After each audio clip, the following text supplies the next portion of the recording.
Hello, good afternoon, and welcome to the Midday News on 3FM 92.7. My name is Beatrice Adu. The news is also live on Kasmi 107.1 FM and across the world at 3news.com. Coming up in the next 30 minutes. Government target massive expenditure cut as the surest way to deliver a budget which is expected to set the economy on a path of recovery and growth. We'll hear the expectations from ordinary Ghanaians. Also coming up, Institute for Economic Affairs is urging government to scrap nuisance taxes and focus on improving living standards of the people. And much later on the program, on our special feature series, we focus on the increasing prices of fruit, which are in high demand at this time of the year.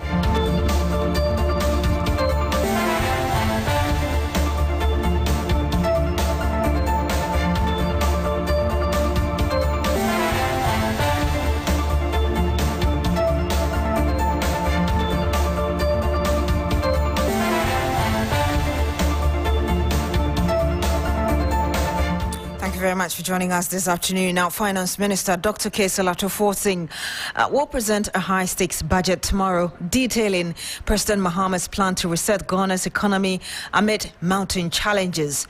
The blueprint promises sharp cuts to government spending, a return to external debt servicing, and bold investment in social and economic sectors, a balancing act that has already sparked debate.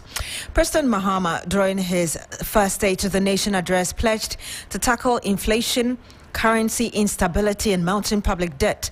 Out of the budget release, though, Dr. Forson hinted at key priority areas during a virtual town hall with youth on X, revealing a 33% boost to the school feeding program, also increasing funding for agriculture to enhance food security and agro-business industry growth, new investment in sports, infrastructure and talent development, an inflation target of 8%, a steep drop from current levels.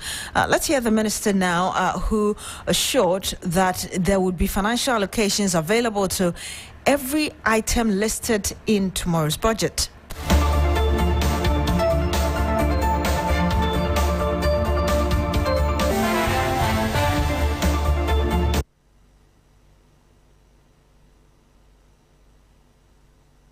This is the President Mahama's administration. It's not like the previous administration.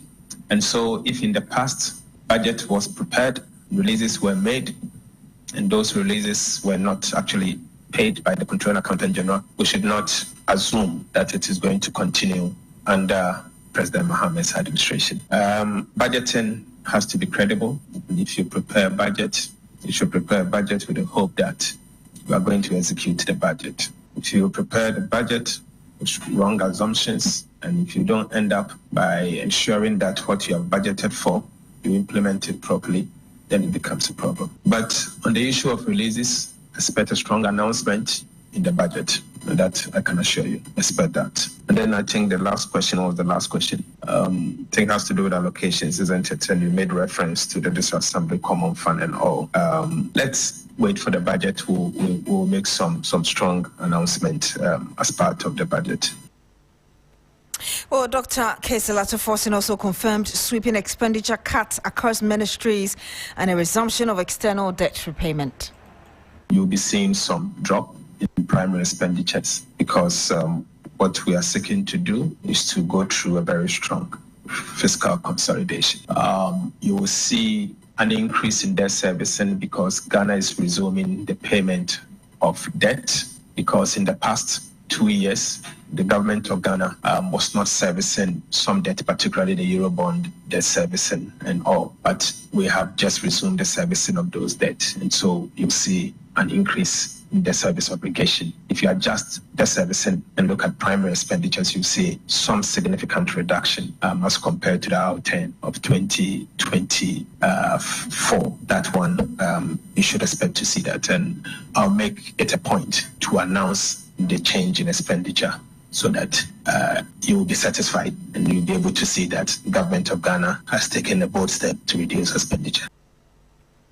And I heard the Finance Minister, Dr. Kese Adu, giving us some hint ahead of his presentation of the government first budget tomorrow. We'll bring you some more as regards to the expectation of people across the country. But ahead of that, Julius Nanajima is Executive Director, Center for Public Policy and Economic Analysis. He joins us live on the phone. Good afternoon to you, sir. Thank you so much for joining us. Good afternoon. Thanks for having me. I mean, we've had a number of governments pledging or often pledging to protect social programs while cutting spending. Historically, really, how feasible has this whole approach been? I think that now, I mean, first of all, good afternoon to your cherished listeners and viewers online. And then just go straight to the point.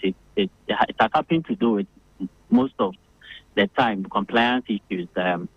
We have to have programs that have to protect the poor and vulnerable in society. So usually you see government trying to roll out poor policies that will come to benefit the ordinary Ghanaian, and then in doing that have to reduce some of the expenditures on the side of monies that they pay to compensate public sector workers. I mean, we've recently witnessed a 10% increase in base pay for public sector workers. But however, looking at how our economy has become bread and butter issue, and then the idea of eradicating poverty and then boosting income for the ordinary Ghanaian, most governments will prefer that. But it has to do with all in all, the revenue that you have to accrue to the consolidated fund that will be able to help governments be able to plan for some of these strategies. It has to do with the revenue allocation, I hear you say. But really, which areas do you expect the government to cut cost, as it were, and which areas you would expect more funding? Well, that has been the big question that Gowell tomorrow we are looking out for the finance minister to really look at our budget expenditure lines. I mean, when you were doing your editorial, I overheard that it's going to look at primary expenditure. Now, if you are talking about primary expenditure, these are expenditures without any form of borrowing or borrowing cost or interest payment. So we are looking at compensations that the government has to pay to workers. We are talking about use of goods and services. And again, we are looking at grants to other government units. And then CAPEX. And for some time now, if you look at the pattern of our budget, especially with regards to expenditure, we've realized that there are 3 expenditure items, then our revenue is almost depleted. So the issue here is, the ordinary worker for government in the civil service and the local government, even as well as the public sector, is becoming more complicated. And we look at the kind of economic earning capacity for government workers is also becoming increasingly more. So as standard of living and living conditions are changing, the cost of living became one of the huge topics for discussion over the years, and you realize that workers are asking for more. So cutting down some of these things will mean that workers will have to tighten their belts and then have to respond to the kind of fiscal directions that the government is coming in.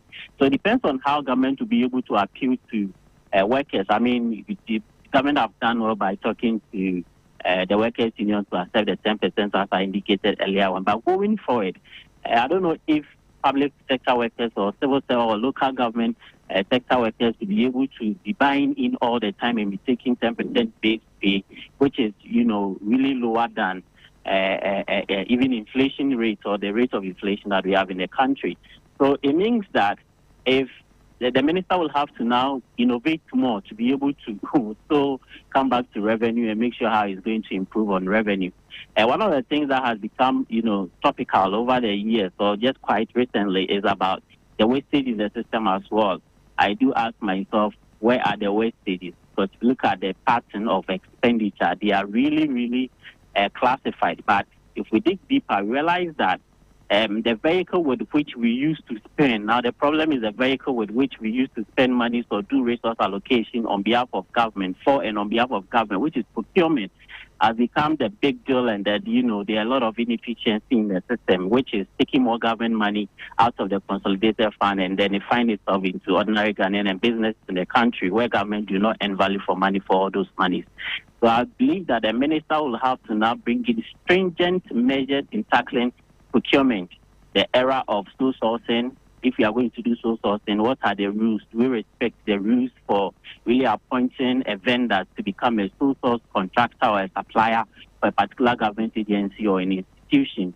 The kind of controls that you have to go through and award based on merit, and it wouldn't be the normal, family and friends, and then I know this contractor, I know this vendor, he's my person, before we realize the person might not go through the full tendering and evaluation processes of procurement, shortlisting contractors, and giving the best contract to the best vendor or supplier or contractor. This has been the problem. And one will also be to the costing of government goods and services, and even contracts will have to go into the quantity. It's about roads. Recently, we have seen the kind of quantities that goes into road construction. Then we have to go through the quantities that are civil quantities surveyors will help government to be able to come out with the right cost, and then we make sure that we are getting value for money. I mean, just about last week, we were debating about the cost of the BOG head office in Parliament, where the governor was invited to give a briefing to Parliament. It's all about these procurement issues.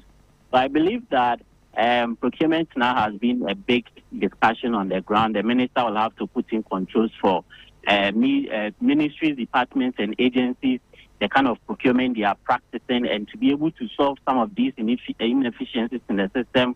We are looking at e-procurement and how well versed are we to be able to put in place electronic procurement whereby it will be more transparent, open, and then accountable. Then even the finance minister will be able to create some of these contracts, and then one way or the other give some approval or query or red flag into some of those that he doesn't even understand, or maybe seek authorization or approval. So I believe that the issues have become more operational. The day-to-day operating activities of government agencies, the ministry department.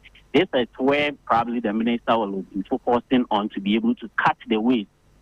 Without that, I believe the rest of the expenditure are more statutory and they are more fixed, and the minister will not be able to have so much control in some of these expenditure patterns. But we are looking at the vehicle with which government will have to allocate resources, and that will be have to procurement issues that we are facing in the country. Indeed, and briefly before we go, we're resuming external debt payment. How can the government do this without necessarily diverting funds from critical public, institutions that need funding?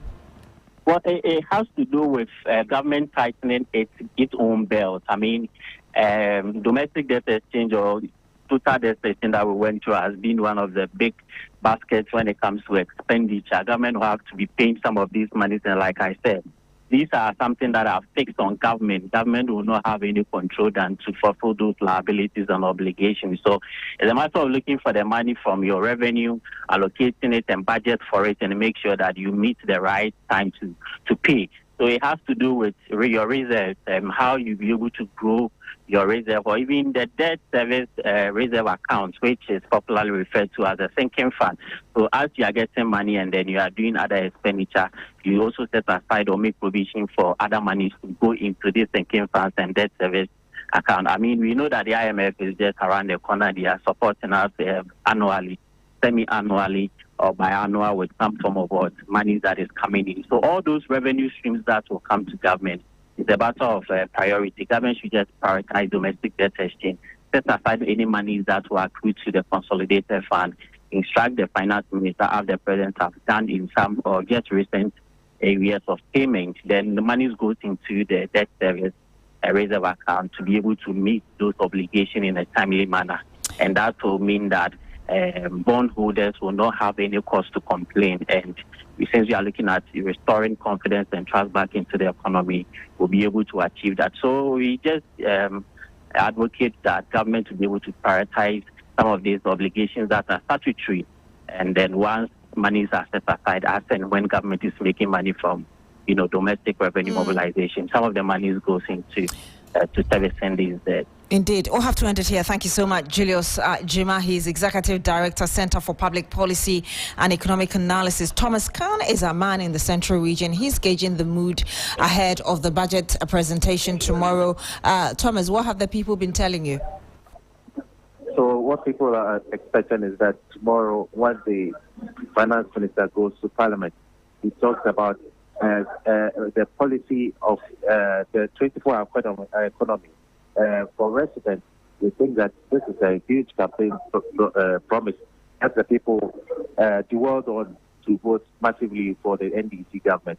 For instance, they want the 24-hour economy, how the government intends to implement it, and how to create jobs for the youth, and especially those who are already doing their own businesses. They want policies that will also make sure that, for instance, the prices of utilities will come down, and the price of fuel and all of that, all the things that go into their daily spending should come down. And some of the residents have been sharing their expectations with me, and these are some of the things that they've been sharing with us. From Abaka, now my expectation is that Dama was to when I came the 24-hour economy. My youth do na titling in meeting for 2 years in my abandon because this economy why isn't papa a domain you now on them a Juma Kakasa, a been more you will use light and has light and so sir. To people don't check behind was. Ntoma obi edwuma also dey be a week in all your mo twice you be take that 1 month and 2.5 and 2 months so yes aban there no budget obi reading you send on fani nyina nka ho na ye hu there amba na ya to amba papa ama aban papa na nhihye so do to na come 24-hour economy no be me edwuma baba na chem echna na finance minister obo read budget. Oh, from Patrick Kofiana, the expectation the Mahama no call aim or can does the 24-hour economy.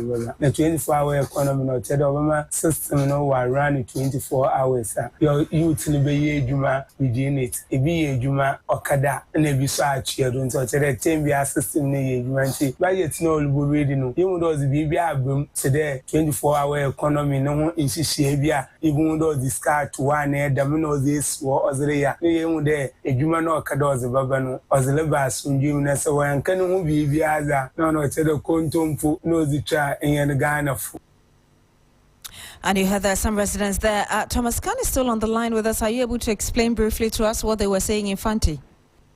So basically, what they are saying is that they expect the finance minister to say, talk about how the 24-hour economy is going to be implemented, especially how it's going to address unemployment challenges. And again, they also want utility bills, for instance, electricity bills to come down. And again, the last gentleman also said that if the 24-hour economy is not going to be implemented, that will be a big disappointment to the people of Central Region, because that was the main reason why they voted massively for the NDC, especially for for jobs to be created for many of the youth who are unemployed. Thank you very much, Thomas Khan. He's our Central Regional correspondent. Some 19 minutes past the hour of 12 here on the Midday News on 3FM 92.7. Meanwhile, the Institute for Economic Affairs, IEA, is urging the government to retain the betting tax and not scrap it completely as proposed. The NDC, prior to the December 2024 general elections, pledged to scrap what it described as nuisance taxes. That's COVID-19 levy, e-levy, and the betting tax. Now, the IEA, in a statement, is backing the removal of COVID levy and e-levy. It is, however, against removing the betting tax. It says rather than scrap the 10% tax, government should retain it at a reduced rate of 5% for revenue and social reasons. Let me bring you more on what the IEA is expecting from the budget. Revenue management backs push for e-levy, COVID levy, emissions tax to be abolished, opposed to removal of betting tax as it is useful for both revenue and deterrence purposes. I just told you that. Also, expenditure management, check public corruption and inefficiencies. In terms of debt management, it talks about maintaining strong fiscal consolidation efforts to keep the public debt on the envisaged sustainable path. In terms of energy policy, the government should ensure that there's stable and less costly power to boost the competitiveness of the economy. In the cocoa sector, IEA is expecting the government to reduce quote-unquote galamsey in cocoa producing areas, local facilities for processing cocoa protocol must be expanded. In terms of monetary and financial sector policy to inform and engender public discourse, the Bank of Ghana should strive to maintain a regime of low interest rates to engender investment and economic growth. The Bank of Ghana must also invest in the development banks, Agricultural Development Bank, National Investment Bank, and the Development Bank of Ghana to enable them provide cheap credit to Ghanaian enterprises, especially SMEs, to support them to grow their businesses. Still here on the Midday News on 3FM 92.7.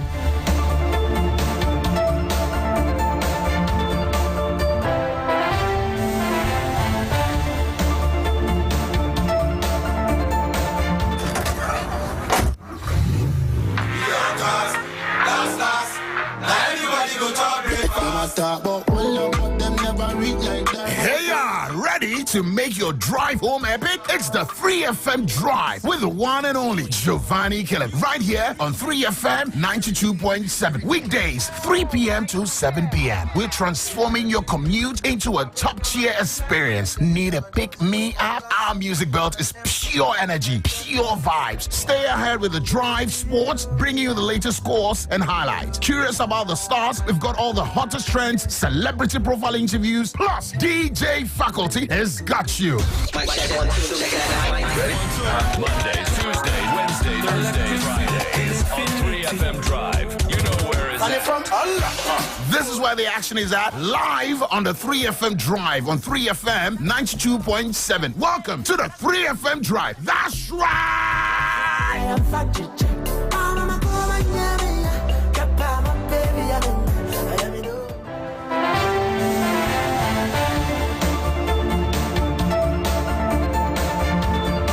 23 minutes past the hour of 12. Thank you so much for staying right here on the Midday News on 3FM 92.7. Now, Wankan Ceramics Company Limited, a Chinese firm operating at a Shiem in the Sekindi Takrady metropolis of the Western region, has been given a one-week ultimatum to stop obstructing the flow and purity of River Anankore or face sanctions. The order by the Western Regional Minister Joe Nelson follows the refusal of the company to comply with a directive by the Ghana Water Company Limited and Water Resources Commission to do so.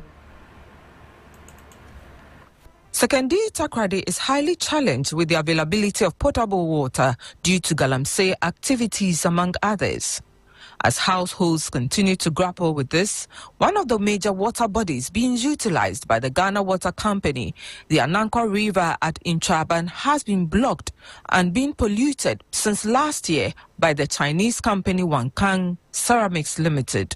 An officer from the Water Resources Commission at the Ghana Water Company Limited, Ernest Hoffman, who briefed the Western Regional Minister Joseph Nelson, indicates several attempts to deal with it, including reporting it to the Western Regional Coordinating Council, had proved unsuccessful as the company had taken an entrenched position.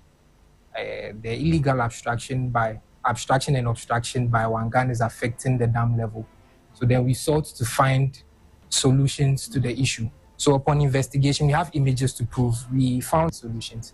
We've had discussions with them, and the whole idea was that Ghana Water was willing to help them get experts to redevelop their boreholes and even look at other areas where they can abstract and get better yield so that they can also run their factory, so that we can also have water to serve the good people of Sekindi Takrady.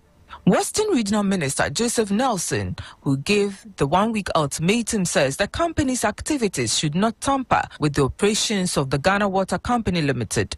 Consequently, he has instructed the private company to immediately find an alternative means to manage its waste and free River Anankore from any obstructions. If Wankan recognizes that this is a critical resource, that serves the metro area and its immediate environment, then they will sit, and seek to do the right things. Okay, so we'll say stop obstructing the flow, and then the dumping of whatever into that same river, that water that is supposed to be the source of drinking water and all the uses that we put water to. I think that this is This is most unfortunate. I think that immediately, what Ghana Water is asking that you do, try and comply with it. Try and do that. And by next week, I want to hear that some positive steps have been taken to resolve this matter before any decision to bring security and all of that. I don't want us to get there.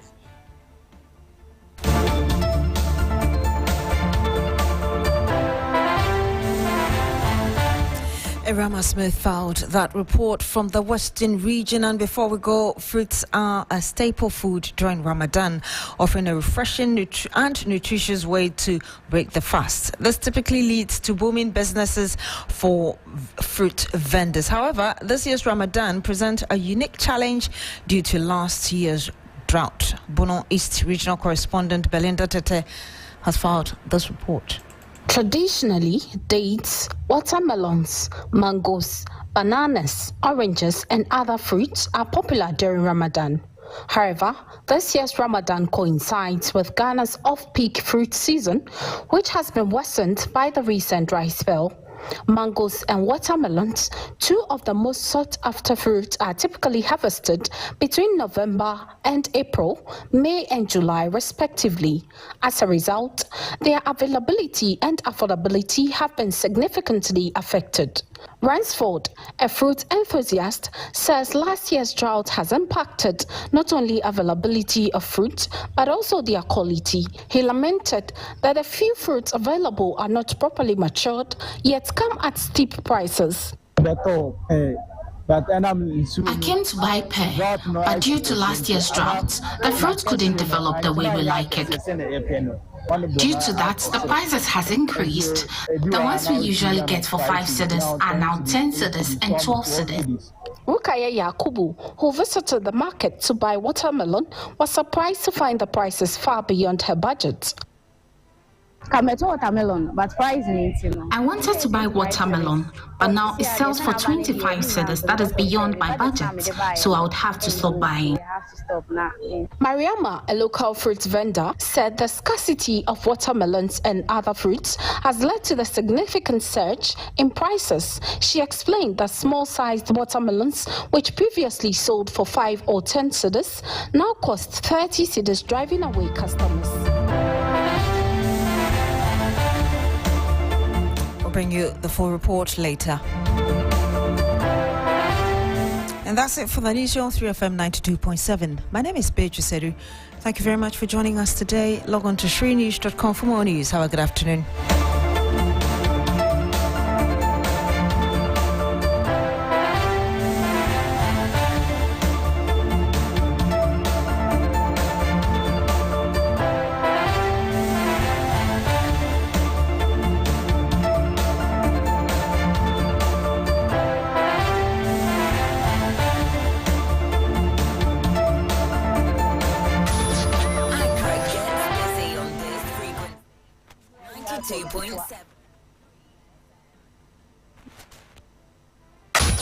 Accra gets busy on this frequency. 92.7 3FM.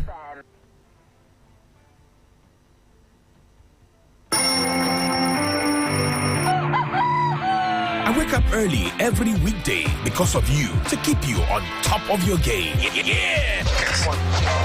You are at the center of our universe. That's why we make it a duty to serve you only the freshest, hottest news and entertainment. When you want it, where you want it.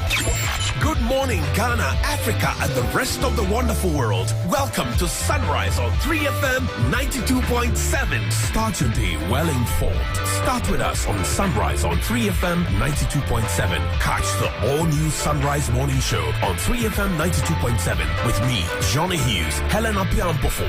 Weekdays from 5:55 a.m. to 10 a.m. only on 3FM 92.7. 3FM, your urban lifestyle radio.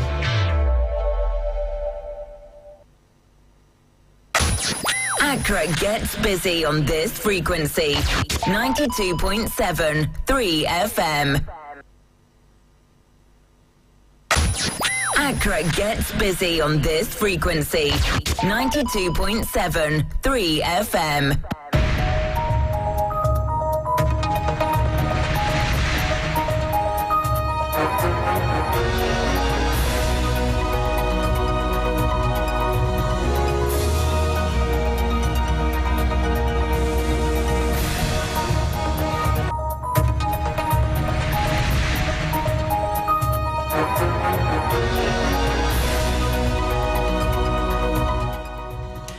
And hello there, good afternoon and welcome to Business Daily on 3FM 92.7. Coming up with barely 24 hours to 2025 budget presentation by Finance Minister Dr. Kasiel Atu.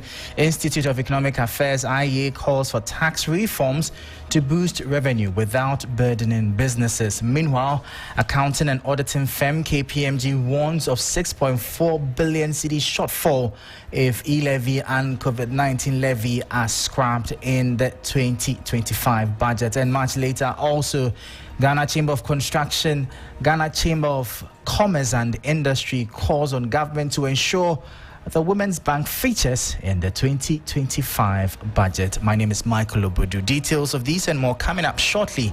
Please stay.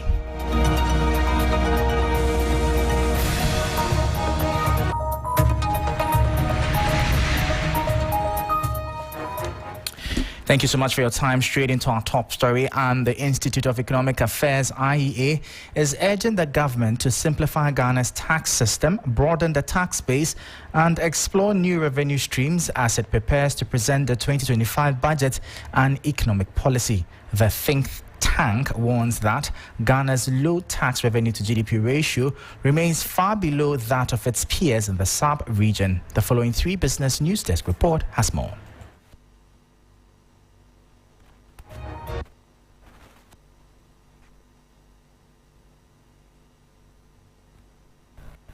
Ghana's 2025 budget is set to be presented tomorrow, March 11. And ahead of the statement, the Institute of Economic Affairs is urging the government to implement bold fiscal reforms to stabilize the economy.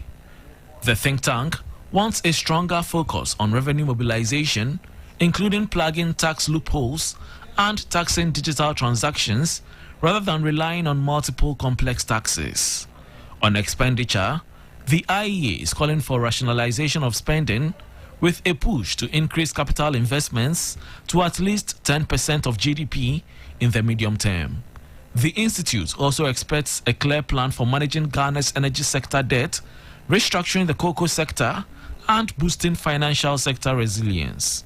With Ghana still under an IMF program, the IEA believes strict fiscal discipline is key to restoring macroeconomic stability and economic growth. The Finance Minister's presentation will be closely watched for signs of policy direction and economic recovery measures. And that was a 3 Business News Desk report. Meanwhile, a pre-budget survey by KPMG has revealed that Ghana risks losing at least 6.4 billion cedis in revenue if the government abolishes the e-levy and COVID-19 levy in the 2025 budget. The auditing and accounting firm in its report submitted to the Finance Ministry emphasized the need for alternative revenue measures, with respondents recommending the use of technology to help close the expected shortfall. Ghana could face a revenue shortfall of about 6.4 billion cedis if the government scraps the e-levy and COVID-19 levy in the 2025 budget. That's according to a pre-budget survey conducted by auditing and accounting firm KPMG. The report submitted to the Finance Ministry warns that removing these taxes without introducing alternative revenue streams could significantly impact government finances. To address this, respondents in the survey recommended leveraging technology to enhance revenue mobilization. KPMG also highlighted key sectors that should drive Ghana's proposed 24-hour economy, including manufacturing, transport and logistics, healthcare, retail, hospitality, and digital services. Meanwhile, most respondents expressed optimism that policy initiatives outlined in the upcoming budget could lay the foundation for economic recovery. As Ghana prepares for its next fiscal year, attention will be on how the government balances revenue measures with its broader economic plans. That was a 3 Business News Desk report. Still on the budget presentation, as the Ghana Chamber of Commerce and Industry is urging the government to allocate funds for the proposed Women's Bank. The initiative, a campaign promise, aims to provide affordable capital for female-led businesses in the country. Speaking to the media at its International Women's Day event, Dr. Emilia Isiakwa, the first Vice President of GNCCI, also stressed the need for urgent tax reforms to ease financial burden on businesses.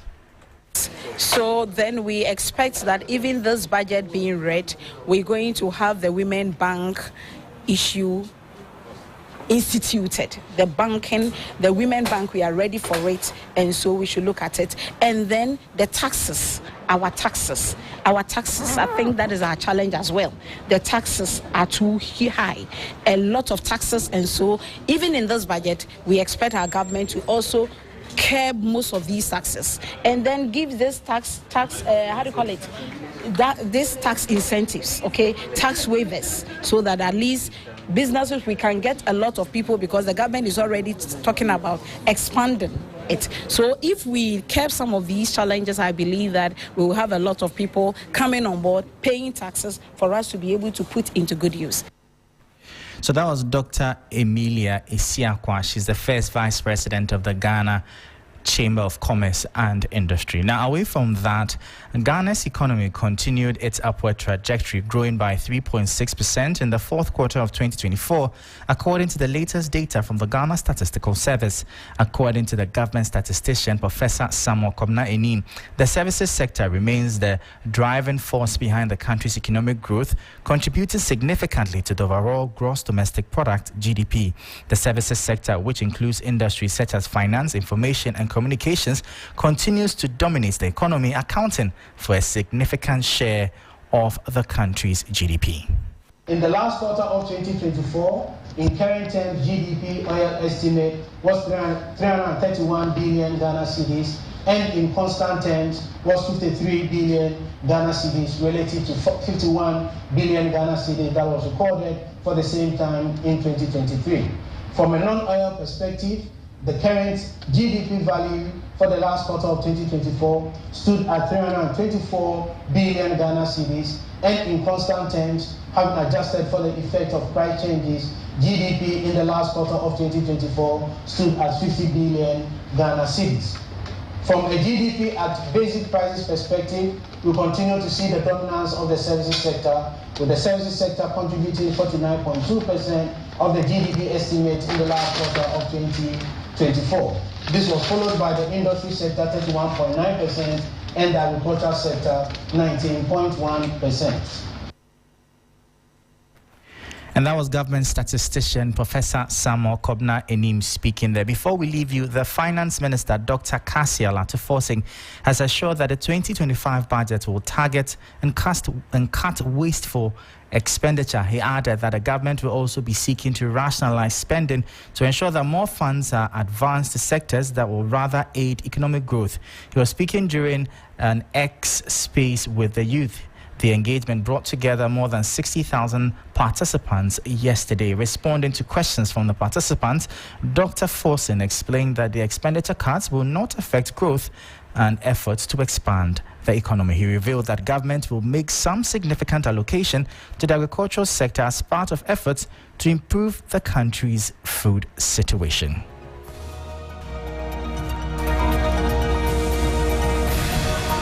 And that will be all for today's edition of Business Daily here on 3FM 92.7. For more business stories, our website 3news.com/business is there for you. I am Michael Obodu. Thank you for listening. As always, please stay safe.